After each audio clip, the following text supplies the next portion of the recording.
Chairman জনাব তারেক রহমানের রাজপথ নিরাপদ রাখার উদ্দেশ্যে হাসিনা বিরোধী ফ্যাসিজমের বিরুদ্ধে আজকে আমরা যে বিক্ষোভ মিছিল কেন্দ্র থেকে ঘোষণা করা হয়েছে, ওই বিক্ষোভ মিছিলের অংশ হিসাবে আমরা জাতীয়তাবাদী যুবদল রায়পুর উপজেলা এবং পৌর শাখা কিছুক্ষণের মধ্যে বিক্ষোভ মিছিল অনুষ্ঠান করতে যাব।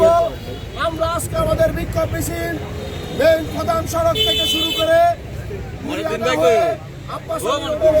আমরা এখানে ওসমান চত্বরে সে মিছিল আমরা শেষ করে আমরা মিছিলের পরে এখানে ওসমান চত্বর আমরা অবস্থান নেব।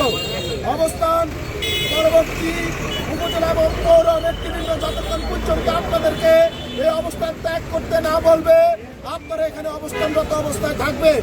নয়তোবা কেউ যদি অনুমতি ছাড়া এখান থেকে অবস্থান ত্যাগ করেন, তাদের বিরুদ্ধে সাংগঠনিক ব্যবস্থা নেওয়া হবে।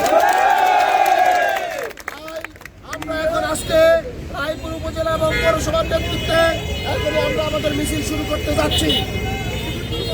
সুশৃঙ্খলভাবে মিছিলের নির্দেশনা হচ্ছে